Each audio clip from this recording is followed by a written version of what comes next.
Hello, this is Nathan. Welcome back to Independence Money. Today's theme is preparing for a recession or a depression in 5 steps. I am wearing my Marley shirt today to emphasize the lyric of "Don't worry about a thing, every little thing is going to be all right." However, life doesn't always work out that way. I'm afraid I don't really have good news for you today, but I will help you cut through the noise and all the talking heads to figure out what we're about to incur in the United States, if not the global economy.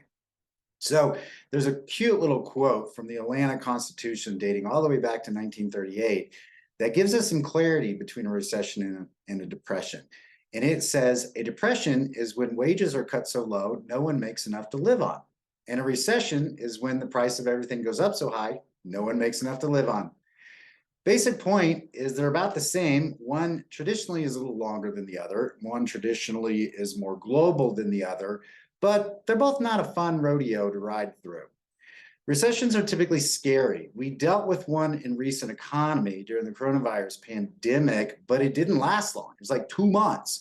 Now, the Great Recession that kind of started during the real estate debacle back in, '08 lasted a lot longer, and it exemplified the two-class system, meaning the investors, the real estate, the Wall Street and the bankers were, they were doing pretty fine after a very short time period, but the Main Street Americans struggled for years.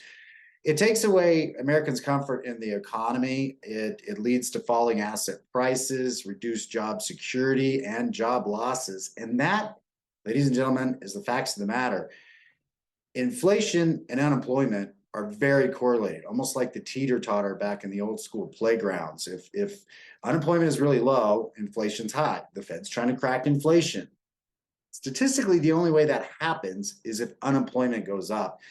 And that's the scary thing, because right now we got the June statistic that says that unemployment notched from a whopping 3.4 to 3.7, but typically recessions have double-digit job losses.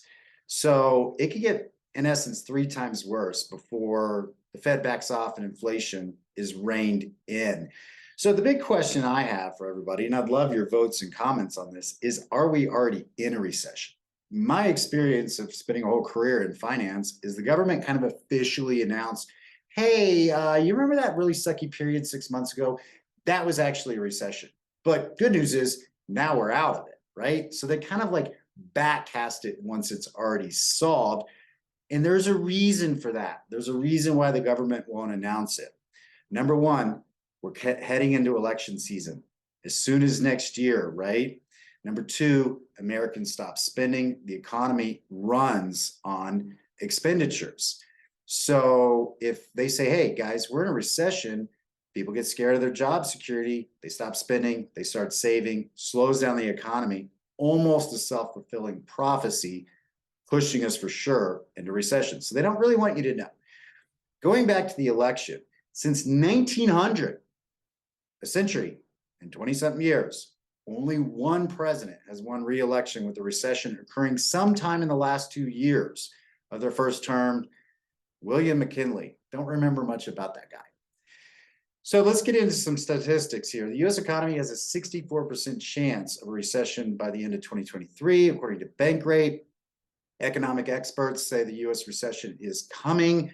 Again, second half of 2023. That is just a few weeks from now. Of course, the sage of the banking industry, JP Morgan CEO Jamie Dimon, warned of a great economic danger. Geez, man, that's one way to candy coat the word recession. Great economic danger lurking just over the horizon. Okay, he said, given the risks that lie ahead, he told us to Bloomberg, I would take a mild recession happily. That's kind of tongue-in-cheek. We're not getting a mild one, just to let you know. Billionaire investor Sam Druckenmiller didn't mince his words either, saying a hard landing is coming. It's just naive not to be open-minded that something really, really bad is happening. Here's why.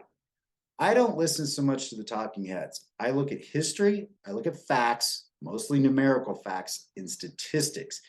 Here we go. Higher interest rates and tightening credit cuts off this flow of money through the banks to small businesses. So let me give you an example. Let's say you run a construction firm and you have this holdback of what is due to you in accounts receivable until the job is completely done and signed off by the inspector or the final engineer or whatever.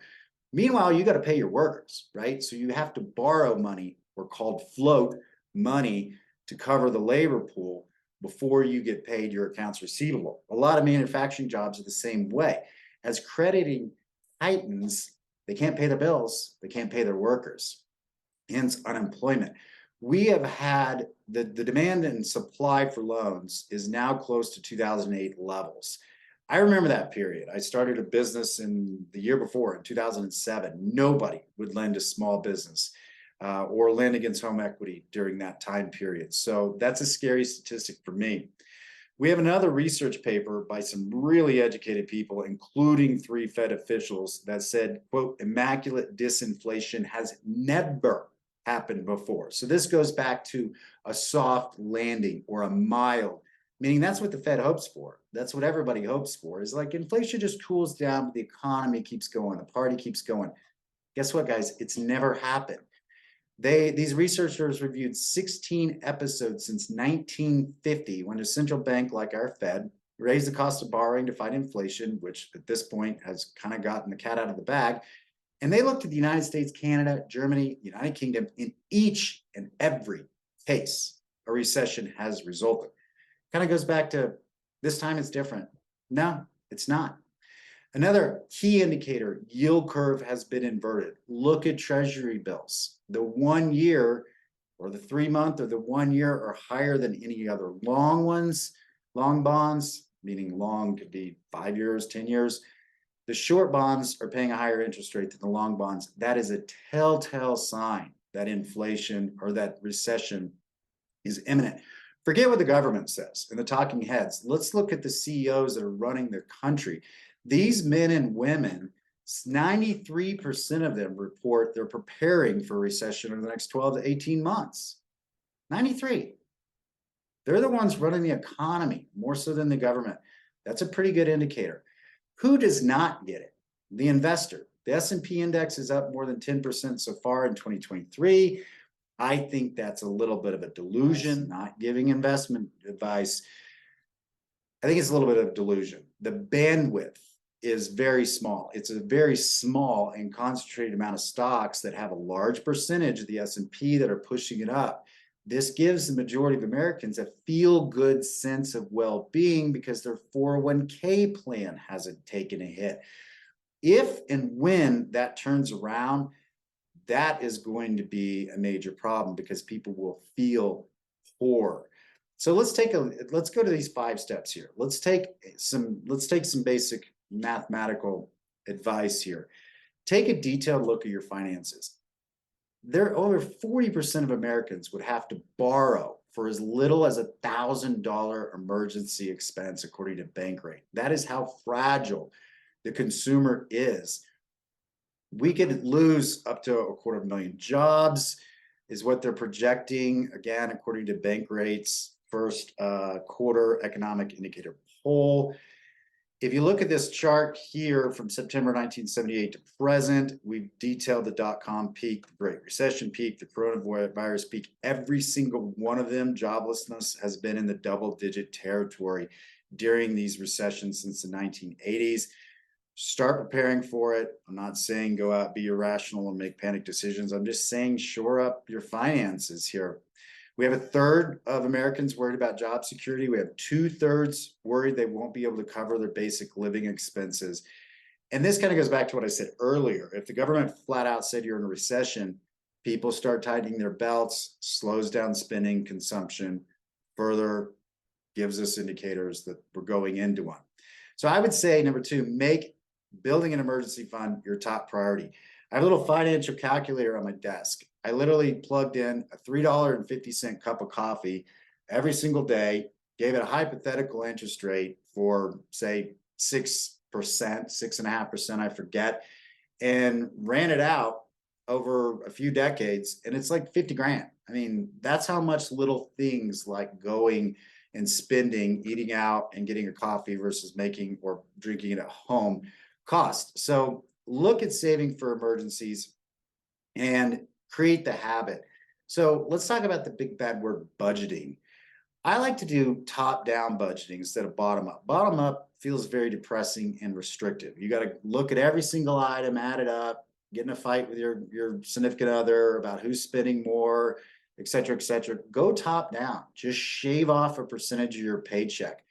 I think no more than 50% of your income should be your essentials. 30% should be your variable, and you should save upwards of 20%. That would give you a good brace if your income was cut or if you needed to endure an emergency. Start small. Look at your memberships. Look at all those apps that are reoccurring. Look at those things you're paying for that you're not using. Consider those things. I'm concerned about credit card debt. With the Fed fund rates higher, we've hit a new record high of 20% on average, according to April 19 statistics on credit cards. Those will eat you alive. You've got to mitigate those and get those down. Don't necessarily cancel your credit cards because it hurts your credit score. But if you're disciplined and you can hold this line, you can get a new card, switch to a 0% APR, transfer the high interest of the old one to it. Don't cancel the old one, it'll hurt your credit report. And work on paying that down. And the last one is focus on that emergency fund. If you had to make a choice between eliminating all your debts and getting an emergency fund if you don't have one, some experts say getting the emergency fund is the most important because something else could come along and then you just have to get more debts, which is demoralizing. So making sure that in the next emergency you have, you can cover without going further into credit card debts is great.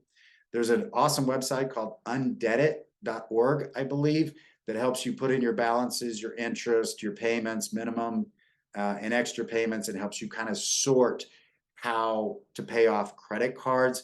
I like it because it gives you visibility, it gives you a goal, and it lets you measure something, and it kind of takes the ambiguity out of this debt will last forever. Hope you enjoyed this video. Wish I had better news, but recessions do happen. We do come out of them. I want to make sure you do as well. Thanks for watching. Take care, y'all.